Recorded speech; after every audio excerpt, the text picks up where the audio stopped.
안녕하세요. 영원의 메아리, 지혜의 등대입니다. 오늘 우리는 시간의 강을 거슬러 올라가 신앙과 이성이라는 두 날개로 진리를 향해 날아오르고자 했던 한 위대한 지성의 마음속으로 깊이 들어가 보려 합니다. 바로 가톨릭 신앙의 가장 위대한 스승 중 한 분이신 성 토마스 아퀴나스입니다. 그의 방대한 저서 데이교도 대전, 즉 숨마 콘트라 겐틸레스는 단순한 책이 아닙니다. 그것은 믿는 이들에게는 신앙의 깊이를, 믿지 않는 이들에게는 이성의 길을 통해 하느님께 다가갈 수 있는 다리를 놓으려는 장엄한 시도였습니다. 오늘 우리는 위대한 지적 여정의 첫걸음을 함께 떼어보고자 합니다. 이 깊은 사색의 시간이 여러분의 영혼에 평화와 빛을 가져다 주기를 기도합니다. 만약 이 시간이 여러분께 작은 울림이라도 준다면 좋아요와 구독을 통해 이 지혜의 여정에 동행해 주십시오. 여러분의 작은 관심이 저희가 더 좋은 내용을 만드는 데 큰 힘이 되며 이는 곧 더 많은 이들과 은총을 나누는 길이 될 것입니다. 주님의 평화가 여러분과 함께하기를 빕니다. 제1부 현자의 소명, 진리를 향한 여정 현자, 즉 지혜로운 사람이란 어떤 사람일까요? 고대 철학자 아리스토텔레스는 말했습니다.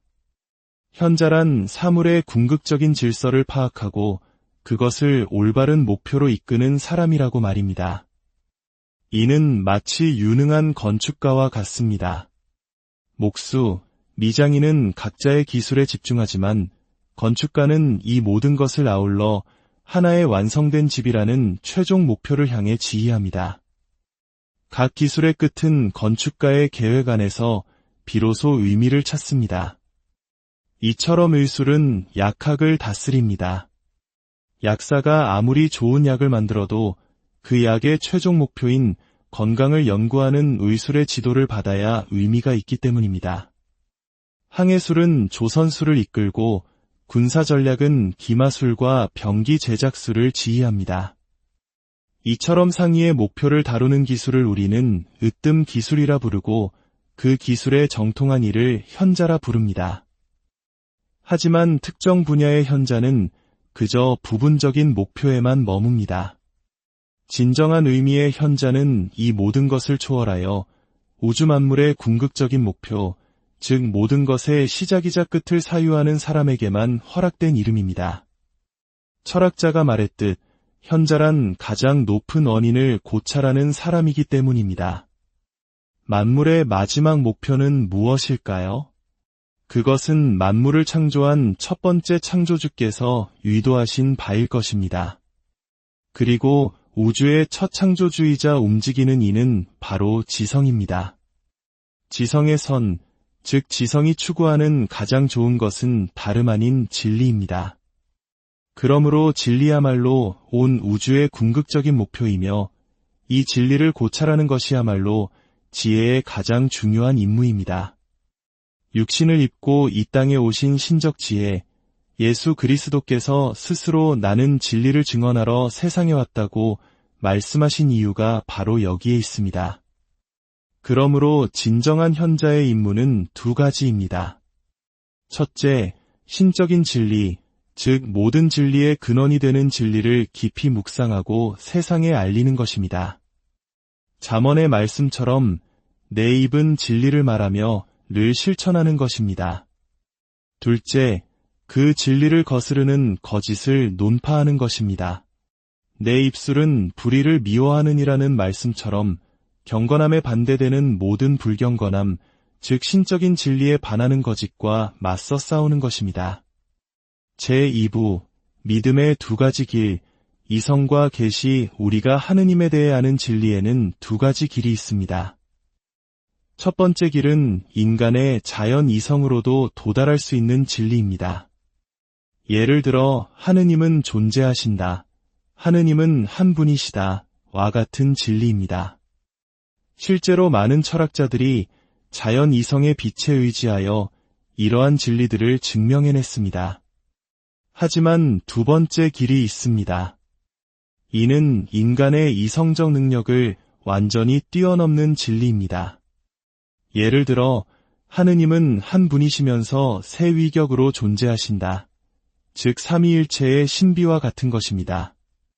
어떻게 인간의 이성을 뛰어넘는 진리가 존재할 수 있을까요? 이는 매우 명백합니다. 우리가 어떤 사물에 대해 알게 되는 원리는 그 사물의 본질을 파악하는 데서 시작합니다. 하지만 우리 인간의 지성은 이 세상에 사는 동안 감각에서부터 알물 시작합니다. 즉, 보고 듣고 만질 수 있는 것들을 통해 지식을 얻습니다.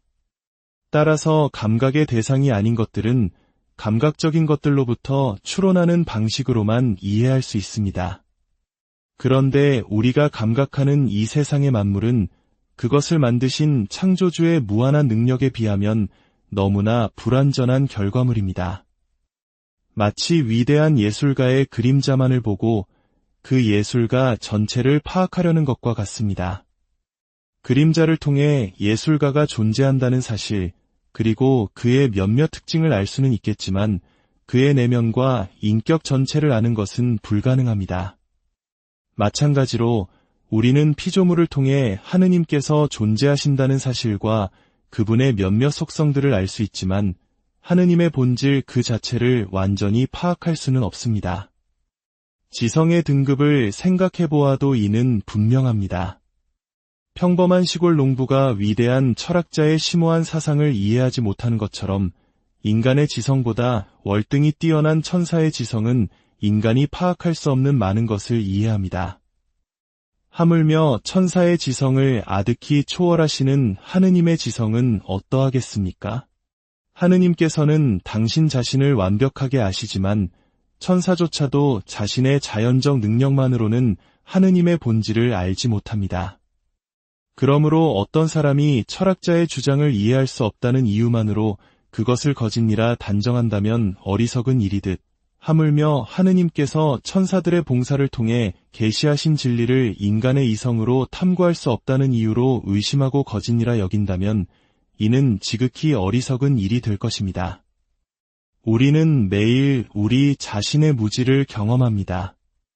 감각할 수 있는 사물의 많은 속성조차 제대로 알지 못하는데 하물며 가장 숭고한 하느님의 본질에 관한 모든 진리를 어찌 인간의 이성만으로 탐구할 수 있겠습니까? 성경 또한 이를 증언합니다. 욥기에서 그대가 하느님의 깊은 경지를 헤아릴 수 있으며 전능하신 분의 끝까지 다다를 수 있나? 라고 묻고 있으며 코린토 1서에서는 우리는 지금 부분적으로만 합니다. 라고 말합니다. 따라서 이성으로 탐구할 수 없는 하느님에 관한 진리라 할지라도 그것을 성급하게 거짓으로 내쳐서는 안 됩니다. 제3부, 믿음의 가치와 은총. 그렇다면 이성으로 도달할 수 있는 진리, 예를 들어 하느님의 존재 같은 것을 굳이 신앙의 대상으로 제시할 필요가 있을까요? 어떤 이들은 그것이 불필요하다고 생각할지 모릅니다. 하지만 여기에는 하느님의 깊은 배려와 사랑이 담겨 있습니다. 만약 하느님에 대한 지식이 오직 이성의 힘에만 맡겨졌다면 오직 소수의 사람들만이 그 진리에 도달했을 것입니다. 첫째, 많은 사람들은 복잡한 철학적 탐구를 할 지적 능력이 부족합니다. 둘째, 생계를 꾸리기에도 바쁜 대다수의 사람들은 진리 탐구에 필요한 시간과 여유가 없습니다. 셋째, 진리 탐구의 길에는 게으름과 수많은 오류의 함정이 도사리고 있어 가장 똑똑한 학자들조차 평생을 바쳐도 겨우 진리의 일부에 도달할 뿐입니다. 만약 인류의 구원에 필수적인 하느님에 대한 지식이 이토록 소수의 사람들에게만 허락된다면 대부분의 인간은 구원의 길에서 멀어질 것입니다. 또한 이성으로 탐구한 지식에는 항상 약간의 의심과 오류가 섞여들기 마련입니다. 하지만 신앙을 통해 받아들이는 진리에는 오류가 없습니다. 하느님께서는 인류에 대한 자비로 구원에 필요한 진리들을 이성의 험난한 길만이 아닌 신앙이라는 쉽고 확실한 길을 통해 모든 이에게 열어주셨습니다. 이는 마치 험준한 산을 직접 오르는 길 외에 정상을 향해 안전하고 빠르게 갈 수 있는 케이블카를 놓아주신 것과 같습니다. 더 나아가 이성을 뛰어넘는 진리에 대한 믿음은 우리에게 더욱 큰 유익을 줍니다. 첫째, 그것은 우리 인간의 교만을 억제합니다. 우리 지성이 얼마나 유한한지를 깨닫게 함으로써 감히 하느님의 모든 것을 파악했다고 자만하는 어리석음에서 우리를 지켜줍니다. 둘째, 그것은 우리가 하느님에 대해 더욱 숭고한 인식을 갖도록 이끕니다. 우리가 상상하고 이해하는 것보다 훨씬 위대하신 분임을 암으로써 그분을 더욱 경외하게 됩니다. 셋째, 하느님을 향한 갈망을 더욱 키웁니다. 지금은 비록 희미하게 알 뿐이지만 언젠가 천국에서 그분을 직접 뵙고 온전히 알게 되리라는 희망을 품게 합니다. 믿음으로 진리를 받아들이는 것은 결코 경솔하거나 어리석은 일이 아닙니다. 그것은 꾸며낸 이야기에 현혹되는 것이 아닙니다. 모든 것을 가장 완전하게 아시는 신적 지혜께서는 기적을 통해 당신의 가르침이 진실임을 증명하셨습니다. 병든 이를 고치시고 죽은 이를 살리시며 천체를 다스리시는 놀라운 일들을 행하셨습니다. 그리고 가장 위대한 기적은 배우지 못하고 순박한 사람들이 성령으로 가득 차 단숨에 가장 숭고한 지혜와 언변을 갖추게 된 것입니다. 무력의 힘이나 쾌락의 약속이 아니라 오히려 박해의 폭정 속에서 수많은 현자와 민중이 세상의 쾌락을 버리고 보이지 않는 영원한 것을 추구하는 그리스도 신앙을 받아들였습니다. 이 놀라운 세상의 변화 자체가 바로 하느님의 영감이 아니고서는 설명할 수 없는 가장 명백한 증거입니다. 반면 다른 종교의 창시자들은 육적인 쾌락을 약속하고 무력의 힘에 의지하여 사람들을 이끌었습니다. 그들은 기적을 행하지 않았으며 오히려 이전의 성경 말씀을 자의적으로 예곡했습니다. 그들의 말을 믿는 것이야말로 경솔하게 믿는 것입니다. 제4부 하느님 존재의 증명, 이성의 첫걸음자. 이제 우리는 이성의 길을 따라 하느님의 존재를 증명하는 여정을 시작하려 합니다. 하느님은 존재한다는 명제는 너무나 자명해서 증명이 필요 없다고 주장하는 이들이 있습니다. 그들은 하느님이라는 단어 자체가 그보다 더 위대한 것을 생각할 수 없는 존재를 의미하기에 그 존재는 생각 속에만 머물 수 없고 반드시 실제해야 한다고 말합니다. 그러나 이 주장은 하느님이라는 이름의 의미를 모든 사람이 동일하게 이해하고 있다는 것을 전제로 합니다. 어떤 사람들은 하느님을 이 세상의 물질적인 몸이라고 생각할 수도 있습니다. 따라서 이름의 의미에서 곧바로 실제를 이끌어내는 것은 충분하지 않습니다. 우리는 마음 밖의 결과로부터 그 원인을 추적하는 보다 확실한 길을 따라가야 합니다. 마치 연기를 보고 불이 있음을 증명하듯이 말입니다. 아리스토텔레스가 제시한 증명의 길은 운동에서 시작합니다. 첫째, 이 세상에서 움직이는 모든 것은 다른 것에 의해 움직여집니다. 해가 움직이는 것을 우리는 감각으로 압니다. 그렇다면 해는 그것을 움직이는 다른 존재에 의해 움직입니다. 그 다른 존재 또한 움직인다면 그것 역시 또 다른 존재에 의해 움직일 것입니다. 이 연쇄가 무한히 계속될 수는 없습니다. 만약 첫 번째 움직이는 이가 없다면 중간의 것들도 움직일 수 없기 때문입니다. 따라서 우리는 연쇄의 가장 처음에 있는 스스로는 움직이지 않으면서 다른 모든 것을 움직이게 하는 부동의 원동자가 존재해야만 한다는 결론에 이릅니다. 우리는 이 존재를 하느님이라 부릅니다. 둘째, 이 세상에는 우연히 생겨나는 것처럼 보이는 것들이 있지만 자연계에는 분명한 질서와 목적이 있습니다. 화살이 관역을 향해 날아가는 것은 우연이 아니라 궁수의 의도 때문인 것처럼 지성이 없는 자연물들이 한결같이 최선의 결과를 향해 움직이는 것은 이 모든 것을 목적지로 이끄는 지적인 존재가 있음을 증명합니다. 우리는 이 우주를 지휘하는 숭고한 지성을 하느님이라 부릅니다. 셋째, 세상에는 존재할 수도 있고 존재하지 않을 수도 있는 것들, 즉 생성되고 소멸하는 것들이 있습니다. 그러나 가능성만으로는 존재가 생겨날 수 없습니다.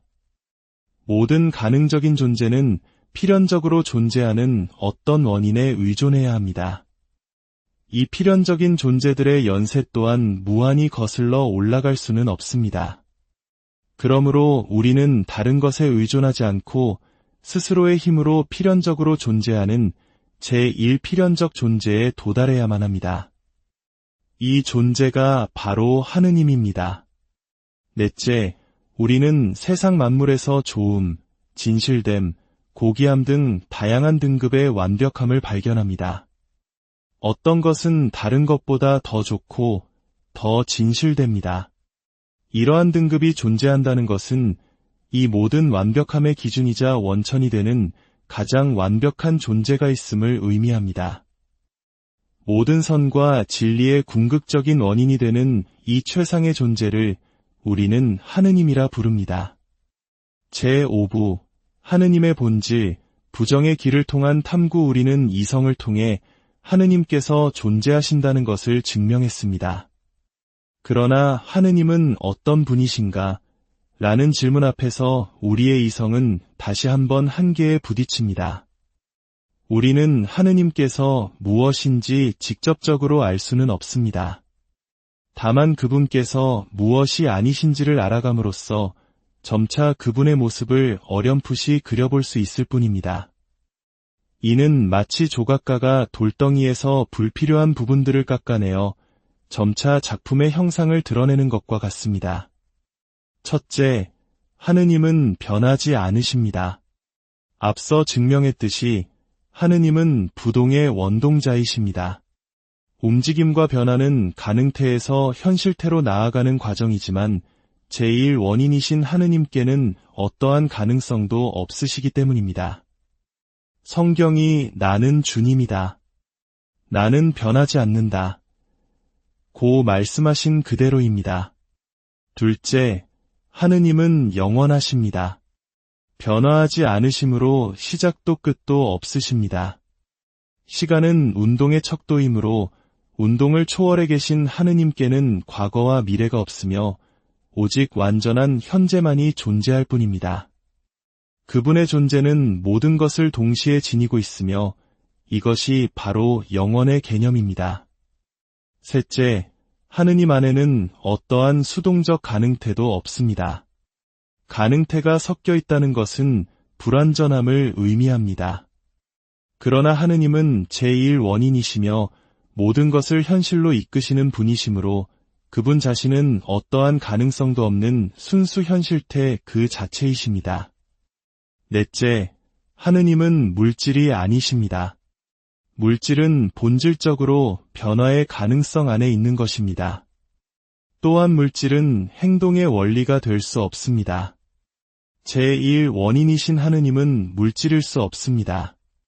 가톨릭 신앙은 하느님께서 당신의 실체로부터 세상을 만드신 것이 아니라 무로부터 창조하셨다고 고백합니다.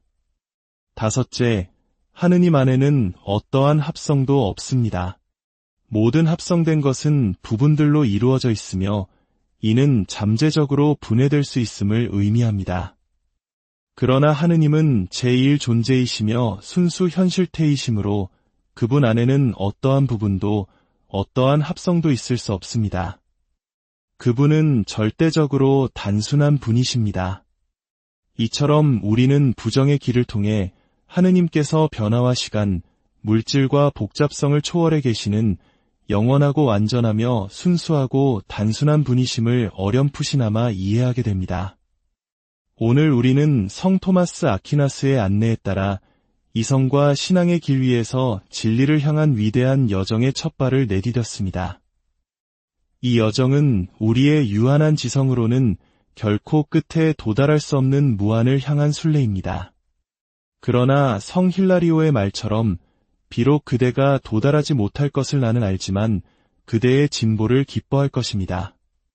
무한한 분을 경건하게 뒤쫓는 이는 비록 결코 따라잡지는 못할지라도 나아감으로써 언제나 발전할 것이기 때문입니다. 이 깊은 사색의 시간이 여러분의 믿음을 굳건히 하고 삶의 의미를 되새기는 축복의 계기가 되었기를 진심으로 기도합니다. 주님의 은총이 언제나 여러분 안녕하세요. 영원의 메아리, 지혜의 등대입니다. 오늘 우리는 시간의 강을 거슬러 올라가 신앙과 이성이라는 두 날개로 진리를 향해 날아오르고자 했던 한 위대한 지성의 마음속으로 깊이 들어가 보려 합니다. 바로 가톨릭 신앙의 가장 위대한 스승 중 한 분이신 성 토마스 아퀴나스입니다. 그의 방대한 저서 데이교도 대전, 즉 숨마 콘트라 겐틸레스는 단순한 책이 아닙니다. 그것은 믿는 이들에게는 신앙의 깊이를, 믿지 않는 이들에게는 이성의 길을 통해 하느님께 다가갈 수 있는 다리를 놓으려는 장엄한 시도였습니다. 오늘 우리는 위대한 지적 여정의 첫걸음을 함께 떼어보고자 합니다. 이 깊은 사색의 시간이 여러분의 영혼에 평화와 빛을 가져다 주기를 기도합니다. 만약 이 시간이 여러분께 작은 울림이라도 준다면 좋아요와 구독을 통해 이 지혜의 여정에 동행해 주십시오. 여러분의 작은 관심이 저희가 더 좋은 내용을 만드는 데 큰 힘이 되며 이는 곧 더 많은 이들과 은총을 나누는 길이 될 것입니다. 주님의 평화가 여러분과 함께하기를 빕니다. 제1부 현자의 소명, 진리를 향한 여정 현자, 즉 지혜로운 사람이란 어떤 사람일까요?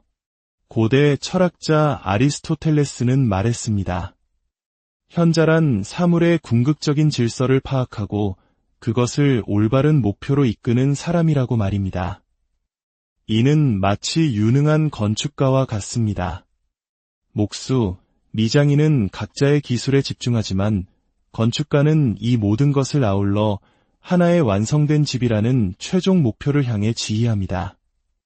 각 기술의 끝은 건축가의 계획 안에서 비로소 의미를 찾습니다. 이처럼 의술은 약학을 다스립니다. 약사가 아무리 좋은 약을 만들어도 그 약의 최종 목표인 건강을 연구하는 의술의 지도를 받아야 의미가 있기 때문입니다. 항해술은 조선술을 이끌고 군사전략은 기마술과 병기 제작술을 지휘합니다. 이처럼 상위의 목표를 다루는 기술을 우리는 으뜸 기술이라 부르고 그 기술에 정통한 이를 현자라 부릅니다. 하지만 특정 분야의 현자는 그저 부분적인 목표에만 머뭅니다. 진정한 의미의 현자는 이 모든 것을 초월하여 우주 만물의 궁극적인 목표, 즉 모든 것의 시작이자 끝을 사유하는 사람에게만 허락된 이름입니다. 철학자가 말했듯 현자란 가장 높은 원인을 고찰하는 사람이기 때문입니다. 만물의 마지막 목표는 무엇일까요? 그것은 만물을 창조한 첫 번째 창조주께서 의도하신 바일 것입니다. 그리고 우주의 첫 창조주이자 움직이는 이는 바로 지성입니다. 지성의 선, 즉 지성이 추구하는 가장 좋은 것은 다름 아닌 진리입니다. 그러므로 진리야말로 온 우주의 궁극적인 목표이며 이 진리를 고찰하는 것이야말로 지혜의 가장 중요한 임무입니다.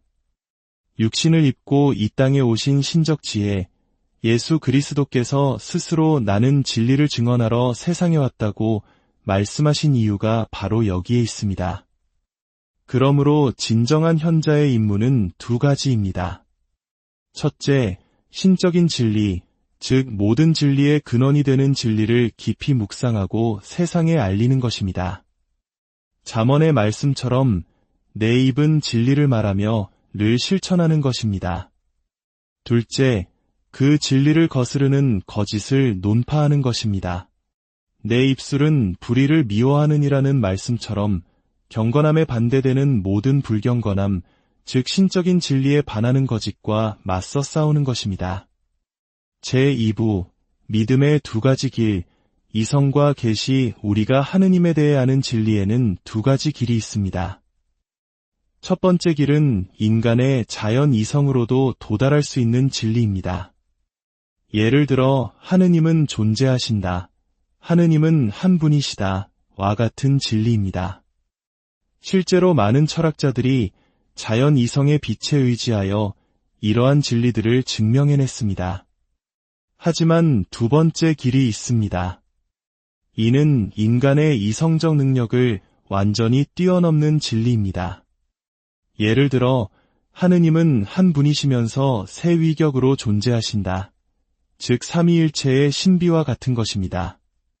어떻게 인간의 이성을 뛰어넘는 진리가 존재할 수 있을까요? 이는 매우 명백합니다. 우리가 어떤 사물에 대해 알게 되는 원리는 그 사물의 본질을 파악하는 데서 시작합니다. 하지만 우리 인간의 지성은 이 세상에 사는 동안 감각에서부터 알물 시작합니다. 즉, 보고 듣고 만질 수 있는 것들을 통해 지식을 얻습니다. 따라서 감각의 대상이 아닌 것들은 감각적인 것들로부터 추론하는 방식으로만 이해할 수 있습니다. 그런데 우리가 감각하는 이 세상의 만물은 그것을 만드신 창조주의 무한한 능력에 비하면 너무나 불완전한 결과물입니다. 마치 위대한 예술가의 그림자만을 보고 그 예술가 전체를 파악하려는 것과 같습니다. 그림자를 통해 예술가가 존재한다는 사실, 그리고 그의 몇몇 특징을 알 수는 있겠지만 그의 내면과 인격 전체를 아는 것은 불가능합니다. 마찬가지로 우리는 피조물을 통해 하느님께서 존재하신다는 사실과 그분의 몇몇 속성들을 알 수 있지만 하느님의 본질 그 자체를 완전히 파악할 수는 없습니다. 지성의 등급을 생각해 보아도 이는 분명합니다. 평범한 시골 농부가 위대한 철학자의 심오한 사상을 이해하지 못하는 것처럼 인간의 지성보다 월등히 뛰어난 천사의 지성은 인간이 파악할 수 없는 많은 것을 이해합니다. 하물며 천사의 지성을 아득히 초월하시는 하느님의 지성은 어떠하겠습니까? 하느님께서는 당신 자신을 완벽하게 아시지만 천사조차도 자신의 자연적 능력만으로는 하느님의 본질을 알지 못합니다. 그러므로 어떤 사람이 철학자의 주장을 이해할 수 없다는 이유만으로 그것을 거짓이라 단정한다면 어리석은 일이듯, 하물며 하느님께서 천사들의 봉사를 통해 계시하신 진리를 인간의 이성으로 탐구할 수 없다는 이유로 의심하고 거짓이라 여긴다면 이는 지극히 어리석은 일이 될 것입니다. 우리는 매일 우리 자신의 무지를 경험합니다. 감각할 수 있는 사물의 많은 속성조차 제대로 알지 못하는데 하물며 가장 숭고한 하느님의 본질에 관한 모든 진리를 어찌 인간의 이성만으로 탐구할 수 있겠습니까? 성경 또한 이를 증언합니다. 욥기에서 그대가 하느님의 깊은 경지를 헤아릴 수 있으며 전능하신 분의 끝까지 다다를 수 있나? 라고 묻고 있으며 코린토 1서에서는 우리는 지금 부분적으로만 합니다. 라고 말합니다. 따라서 이성으로 탐구할 수 없는 하느님에 관한 진리라 할지라도 그것을 성급하게 거짓으로 내쳐서는 안 됩니다.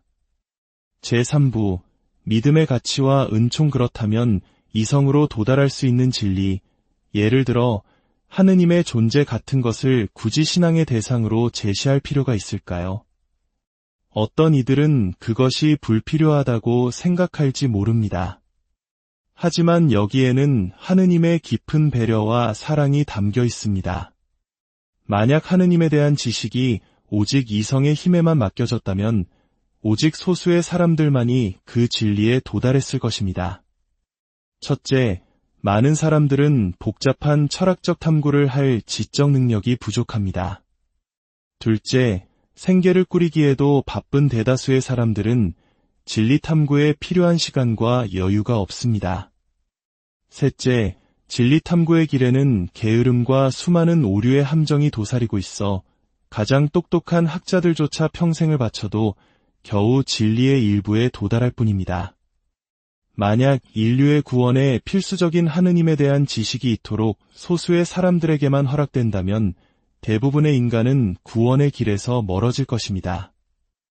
또한 이성으로 탐구한 지식에는 항상 약간의 의심과 오류가 섞여들기 마련입니다. 하지만 신앙을 통해 받아들이는 진리에는 오류가 없습니다. 하느님께서는 인류에 대한 자비로 구원에 필요한 진리들을 이성의 험난한 길만이 아닌 신앙이라는 쉽고 확실한 길을 통해 모든 이에게 열어주셨습니다. 이는 마치 험준한 산을 직접 오르는 길 외에 정상을 향해 안전하고 빠르게 갈 수 있는 케이블카를 놓아주신 것과 같습니다.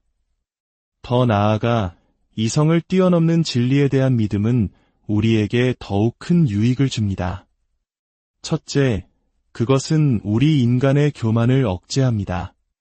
우리 지성이 얼마나 유한한지를 깨닫게 함으로써 감히 하느님의 모든 것을 파악했다고 자만하는 어리석음에서 우리를 지켜줍니다. 둘째, 그것은 우리가 하느님에 대해 더욱 숭고한 인식을 갖도록 이끕니다. 우리가 상상하고 이해하는 것보다 훨씬 위대하신 분임을 암으로써 그분을 더욱 경외하게 됩니다. 셋째, 하느님을 향한 갈망을 더욱 키웁니다. 지금은 비록 희미하게 알 뿐이지만 언젠가 천국에서 그분을 직접 뵙고 온전히 알게 되리라는 희망을 품게 합니다. 믿음으로 진리를 받아들이는 것은 결코 경솔하거나 어리석은 일이 아닙니다. 그것은 꾸며낸 이야기에 현혹되는 것이 아닙니다. 모든 것을 가장 완전하게 아시는 신적 지혜께서는 기적을 통해 당신의 가르침이 진실임을 증명하셨습니다. 병든 이를 고치시고 죽은 이를 살리시며 천체를 다스리시는 놀라운 일들을 행하셨습니다. 그리고 가장 위대한 기적은 배우지 못하고 순박한 사람들이 성령으로 가득 차 단숨에 가장 숭고한 지혜와 언변을 갖추게 된 것입니다. 무력의 힘이나 쾌락의 약속이 아니라 오히려 박해의 폭정 속에서 수많은 현자와 민중이 세상의 쾌락을 버리고 보이지 않는 영원한 것을 추구하는 그리스도 신앙을 받아들였습니다. 이 놀라운 세상의 변화 자체가 바로 하느님의 영감이 아니고서는 설명할 수 없는 가장 명백한 증거입니다. 반면 다른 종교의 창시자들은 육적인 쾌락을 약속하고 무력의 힘에 의지하여 사람들을 이끌었습니다. 그들은 기적을 행하지 않았으며 오히려 이전의 성경 말씀을 자의적으로 예곡했습니다. 그들의 말을 믿는 것이야말로 경솔하게 믿는 것입니다. 제4부 하느님 존재의 증명, 이성의 첫걸음자.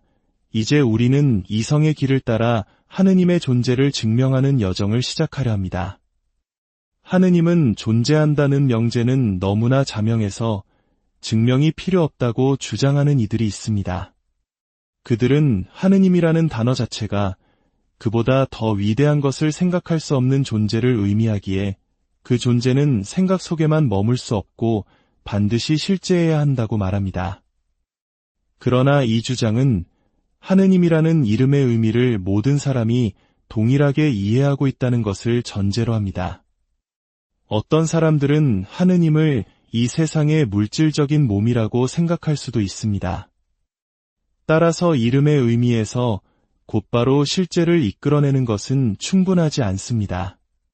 우리는 마음 밖의 결과로부터 그 원인을 추적하는 보다 확실한 길을 따라가야 합니다. 마치 연기를 보고 불이 있음을 증명하듯이 말입니다. 아리스토텔레스가 제시한 증명의 길은 운동에서 시작합니다. 첫째, 이 세상에서 움직이는 모든 것은 다른 것에 의해 움직여집니다. 해가 움직이는 것을 우리는 감각으로 압니다. 그렇다면 해는 그것을 움직이는 다른 존재에 의해 움직입니다. 그 다른 존재 또한 움직인다면 그것 역시 또 다른 존재에 의해 움직일 것입니다.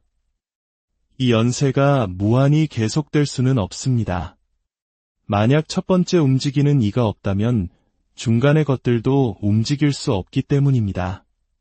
따라서 우리는 연쇄의 가장 처음에 있는 스스로는 움직이지 않으면서 다른 모든 것을 움직이게 하는 부동의 원동자가 존재해야만 한다는 결론에 이릅니다. 우리는 이 존재를 하느님이라 부릅니다. 둘째, 이 세상에는 우연히 생겨나는 것처럼 보이는 것들이 있지만 자연계에는 분명한 질서와 목적이 있습니다. 화살이 관역을 향해 날아가는 것은 우연이 아니라 궁수의 의도 때문인 것처럼 지성이 없는 자연물들이 한결같이 최선의 결과를 향해 움직이는 것은 이 모든 것을 목적지로 이끄는 지적인 존재가 있음을 증명합니다. 우리는 이 우주를 지휘하는 숭고한 지성을 하느님이라 부릅니다. 셋째, 세상에는 존재할 수도 있고 존재하지 않을 수도 있는 것들, 즉 생성되고 소멸하는 것들이 있습니다. 그러나 가능성만으로는 존재가 생겨날 수 없습니다. 모든 가능적인 존재는 필연적으로 존재하는 어떤 원인에 의존해야 합니다. 이 필연적인 존재들의 연세 또한 무한히 거슬러 올라갈 수는 없습니다. 그러므로 우리는 다른 것에 의존하지 않고 스스로의 힘으로 필연적으로 존재하는 제1필연적 존재에 도달해야만 합니다. 이 존재가 바로 하느님입니다. 넷째, 우리는 세상 만물에서 좋음, 진실됨, 고귀함 등 다양한 등급의 완벽함을 발견합니다. 어떤 것은 다른 것보다 더 좋고 더 진실됩니다. 이러한 등급이 존재한다는 것은 이 모든 완벽함의 기준이자 원천이 되는 가장 완벽한 존재가 있음을 의미합니다. 모든 선과 진리의 궁극적인 원인이 되는 이 최상의 존재를 우리는 하느님이라 부릅니다. 제5부 하느님의 본질, 부정의 길을 통한 탐구. 우리는 이성을 통해 하느님께서 존재하신다는 것을 증명했습니다. 그러나 하느님은 어떤 분이신가? 라는 질문 앞에서 우리의 이성은 다시 한번 한계에 부딪힙니다. 우리는 하느님께서 무엇인지 직접적으로 알 수는 없습니다. 다만 그분께서 무엇이 아니신지를 알아감으로써 점차 그분의 모습을 어렴풋이 그려볼 수 있을 뿐입니다. 이는 마치 조각가가 돌덩이에서 불필요한 부분들을 깎아내어 점차 작품의 형상을 드러내는 것과 같습니다. 첫째, 하느님은 변하지 않으십니다. 앞서 증명했듯이 하느님은 부동의 원동자이십니다. 움직임과 변화는 가능태에서 현실태로 나아가는 과정이지만 제1원인이신 하느님께는 어떠한 가능성도 없으시기 때문입니다. 성경이 나는 주님이다. 나는 변하지 않는다. 고 말씀하신 그대로입니다. 둘째, 하느님은 영원하십니다. 변화하지 않으심으로 시작도 끝도 없으십니다. 시간은 운동의 척도이므로 운동을 초월해 계신 하느님께는 과거와 미래가 없으며 오직 완전한 현재만이 존재할 뿐입니다.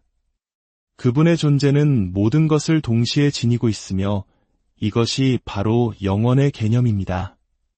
셋째, 하느님 안에는 어떠한 수동적 가능태도 없습니다. 가능태가 섞여 있다는 것은 불완전함을 의미합니다. 그러나 하느님은 제1원인이시며 모든 것을 현실로 이끄시는 분이시므로 그분 자신은 어떠한 가능성도 없는 순수 현실태 그 자체이십니다. 넷째, 하느님은 물질이 아니십니다. 물질은 본질적으로 변화의 가능성 안에 있는 것입니다. 또한 물질은 행동의 원리가 될 수 없습니다. 제1원인이신 하느님은 물질일 수 없습니다.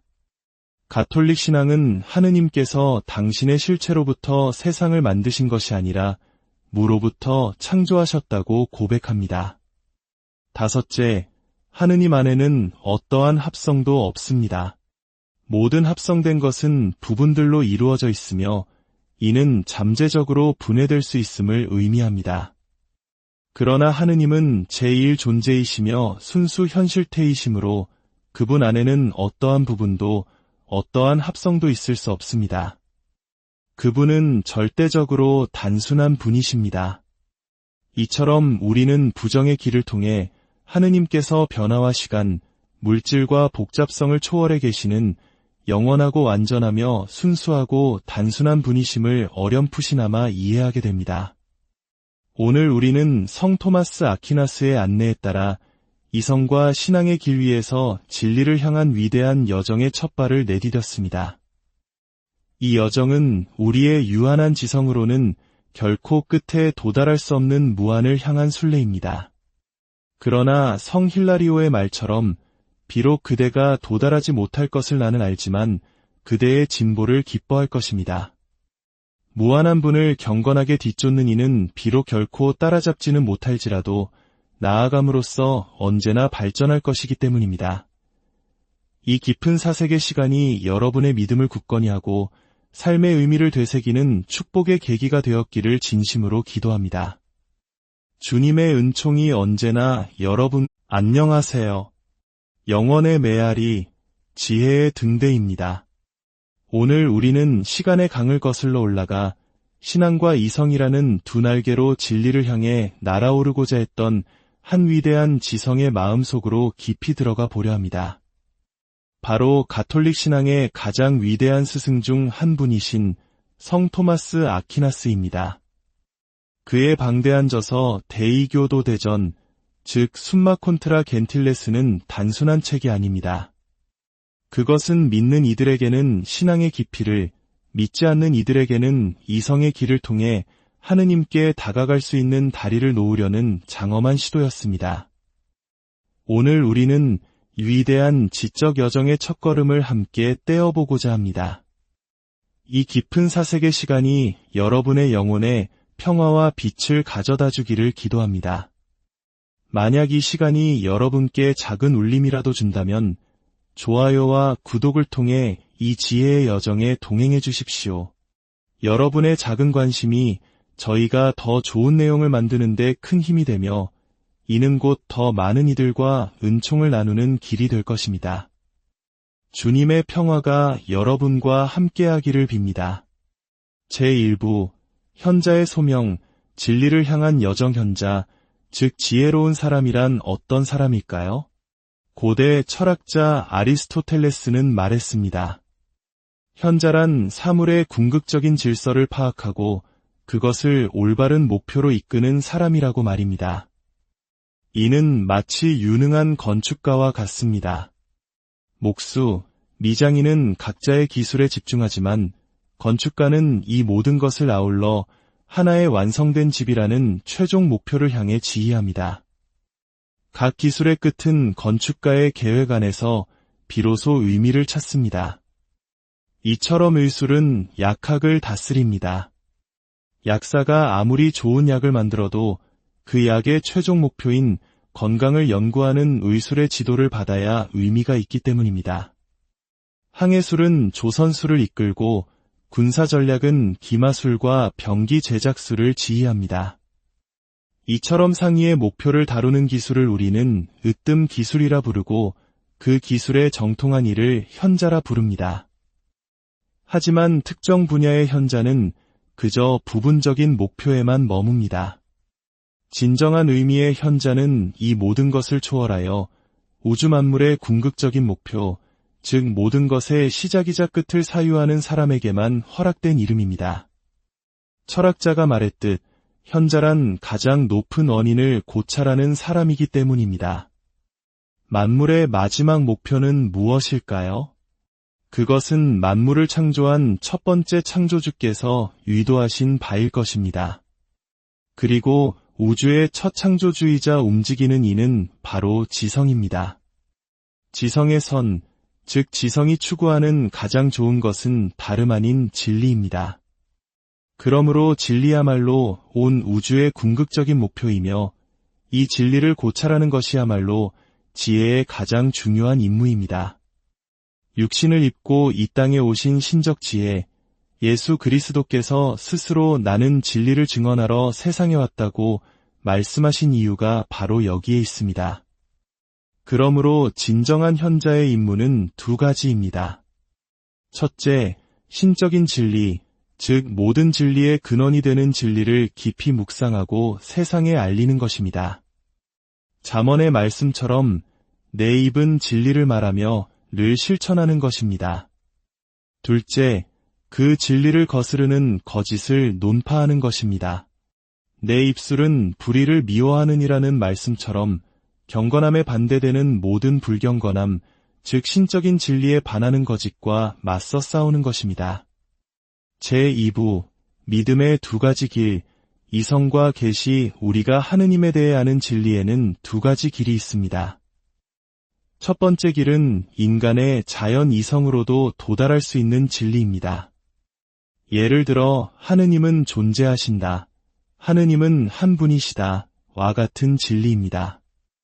실제로 많은 철학자들이 자연 이성의 빛에 의지하여 이러한 진리들을 증명해냈습니다. 하지만 두 번째 길이 있습니다. 이는 인간의 이성적 능력을 완전히 뛰어넘는 진리입니다. 예를 들어 하느님은 한 분이시면서 세 위격으로 존재하신다, 즉 삼위일체의 신비와 같은 것입니다. 어떻게 인간의 이성을 뛰어넘는 진리가 존재할 수 있을까요? 이는 매우 명백합니다.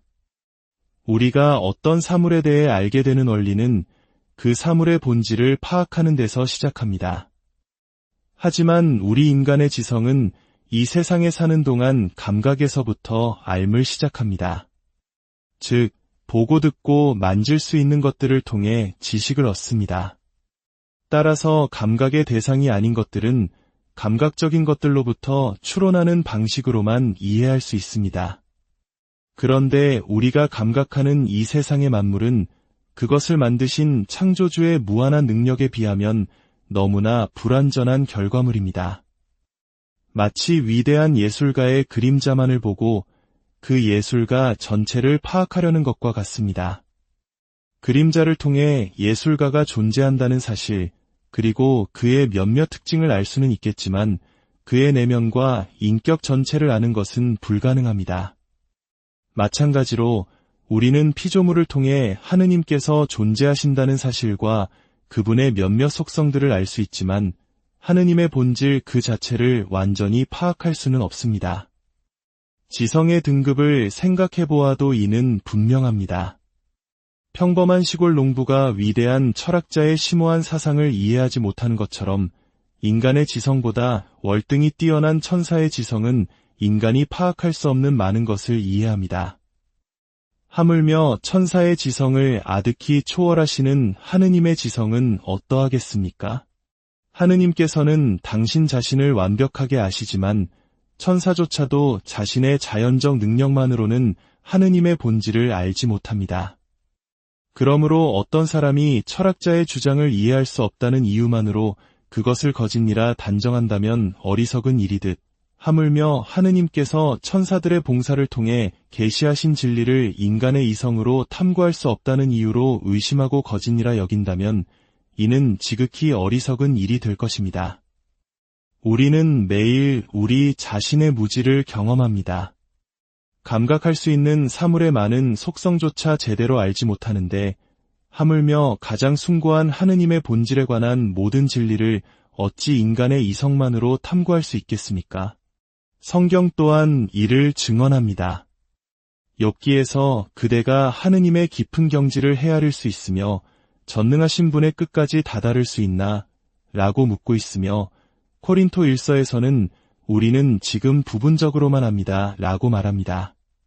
따라서 이성으로 탐구할 수 없는 하느님에 관한 진리라 할지라도 그것을 성급하게 거짓으로 내쳐서는 안 됩니다.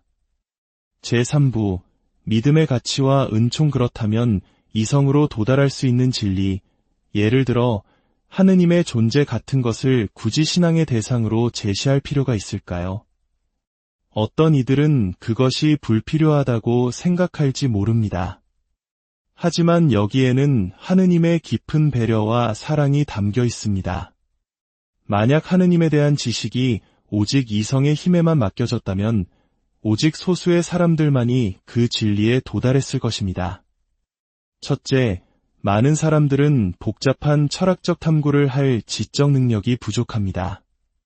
둘째, 생계를 꾸리기에도 바쁜 대다수의 사람들은 진리 탐구에 필요한 시간과 여유가 없습니다.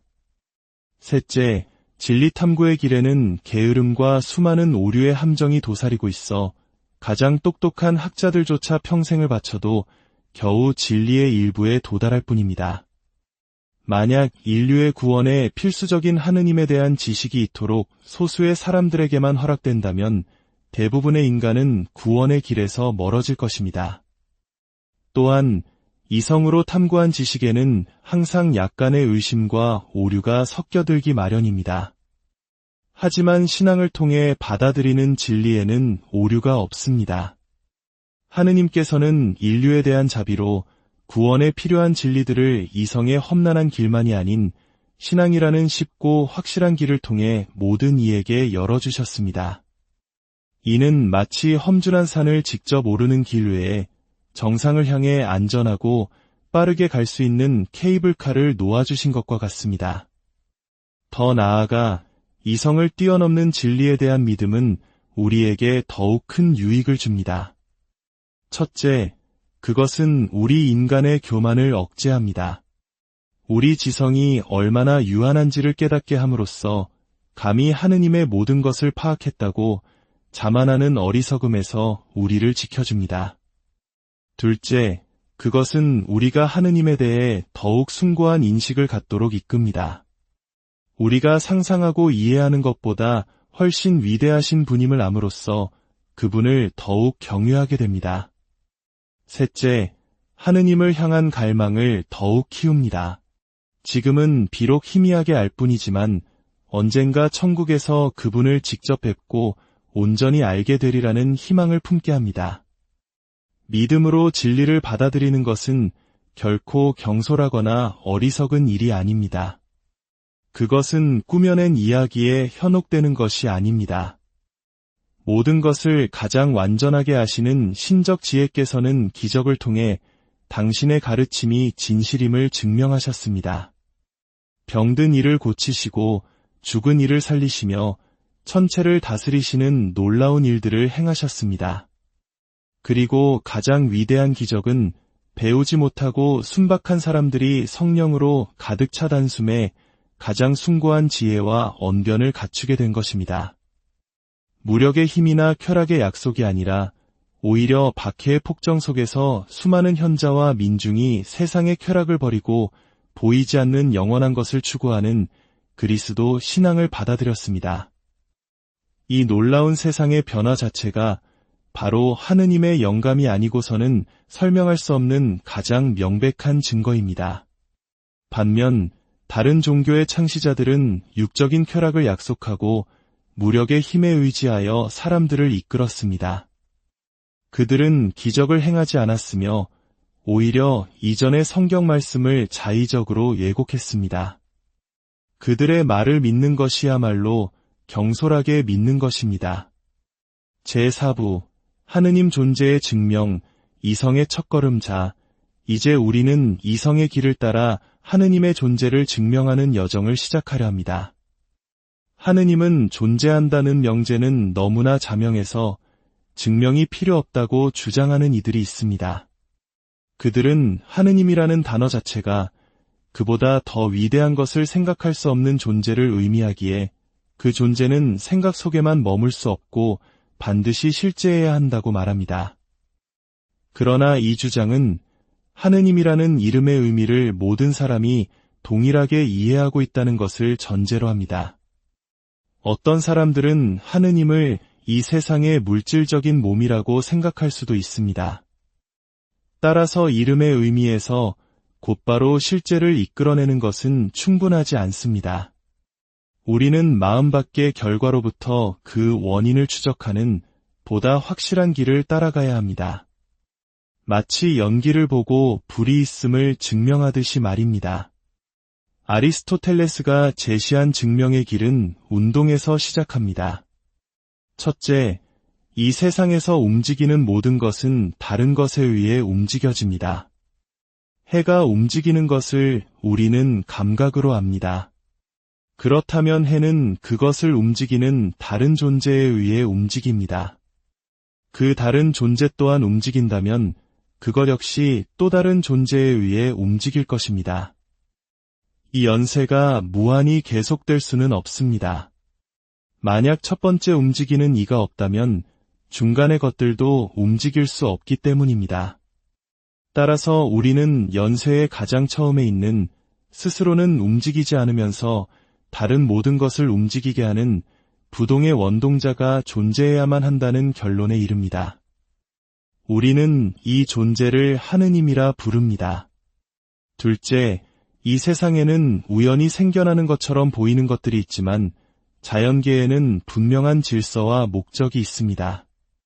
화살이 관역을 향해 날아가는 것은 우연이 아니라 궁수의 의도 때문인 것처럼 지성이 없는 자연물들이 한결같이 최선의 결과를 향해 움직이는 것은 이 모든 것을 목적지로 이끄는 지적인 존재가 있음을 증명합니다.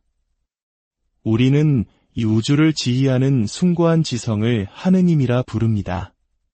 셋째, 세상에는 존재할 수도 있고 존재하지 않을 수도 있는 것들, 즉 생성되고 소멸하는 것들이 있습니다. 그러나 가능성만으로는 존재가 생겨날 수 없습니다. 모든 가능적인 존재는 필연적으로 존재하는 어떤 원인에 의존해야 합니다. 이 필연적인 존재들의 연세 또한 무한히 거슬러 올라갈 수는 없습니다. 그러므로 우리는 다른 것에 의존하지 않고 스스로의 힘으로 필연적으로 존재하는 제1필연적 존재에 도달해야만 합니다. 이 존재가 바로 하느님입니다. 넷째, 우리는 세상 만물에서 좋음, 진실됨, 고귀함 등 다양한 등급의 완벽함을 발견합니다. 어떤 것은 다른 것보다 더 좋고 더 진실됩니다. 이러한 등급이 존재한다는 것은 이 모든 완벽함의 기준이자 원천이 되는 가장 완벽한 존재가 있음을 의미합니다. 모든 선과 진리의 궁극적인 원인이 되는 이 최상의 존재를 우리는 하느님이라 부릅니다. 제5부 하느님의 본질, 부정의 길을 통한 탐구. 우리는 이성을 통해 하느님께서 존재하신다는 것을 증명했습니다. 그러나 하느님은 어떤 분이신가? 라는 질문 앞에서 우리의 이성은 다시 한번 한계에 부딪힙니다. 우리는 하느님께서 무엇인지 직접적으로 알 수는 없습니다. 다만 그분께서 무엇이 아니신지를 알아감으로써 점차 그분의 모습을 어렴풋이 그려볼 수 있을 뿐입니다. 이는 마치 조각가가 돌덩이에서 불필요한 부분들을 깎아내어 점차 작품의 형상을 드러내는 것과 같습니다. 첫째, 하느님은 변하지 않으십니다. 앞서 증명했듯이 하느님은 부동의 원동자이십니다. 움직임과 변화는 가능태에서 현실태로 나아가는 과정이지만 제1원인이신 하느님께는 어떠한 가능성도 없으시기 때문입니다. 성경이 나는 주님이다. 나는 변하지 않는다. 고 말씀하신 그대로입니다. 둘째, 하느님은 영원하십니다. 변화하지 않으심으로 시작도 끝도 없으십니다. 시간은 운동의 척도이므로 운동을 초월해 계신 하느님께는 과거와 미래가 없으며 오직 완전한 현재만이 존재할 뿐입니다. 그분의 존재는 모든 것을 동시에 지니고 있으며 이것이 바로 영원의 개념입니다. 셋째, 하느님 안에는 어떠한 수동적 가능태도 없습니다. 가능태가 섞여 있다는 것은 불완전함을 의미합니다. 그러나 하느님은 제1원인이시며 모든 것을 현실로 이끄시는 분이시므로 그분 자신은 어떠한 가능성도 없는 순수 현실태 그 자체이십니다. 넷째, 하느님은 물질이 아니십니다. 물질은 본질적으로 변화의 가능성 안에 있는 것입니다. 또한 물질은 행동의 원리가 될 수 없습니다. 제1원인이신 하느님은 물질일 수 없습니다. 가톨릭 신앙은 하느님께서 당신의 실체로부터 세상을 만드신 것이 아니라 무로부터 창조하셨다고 고백합니다. 다섯째, 하느님 안에는 어떠한 합성도 없습니다. 모든 합성된 것은 부분들로 이루어져 있으며 이는 잠재적으로 분해될 수 있음을 의미합니다. 그러나 하느님은 제1존재이시며 순수 현실태이시므로 그분 안에는 어떠한 부분도 어떠한 합성도 있을 수 없습니다. 그분은 절대적으로 단순한 분이십니다. 이처럼 우리는 부정의 길을 통해 하느님께서 변화와 시간, 물질과 복잡성을 초월해 계시는 영원하고 완전하며 순수하고 단순한 분이심을 어렴풋이나마 이해하게 됩니다. 오늘 우리는 성 토마스 아퀴나스의 안내에 따라 이성과 신앙의 길 위에서 진리를 향한 위대한 여정의 첫 발을 내디뎠습니다. 이 여정은 우리의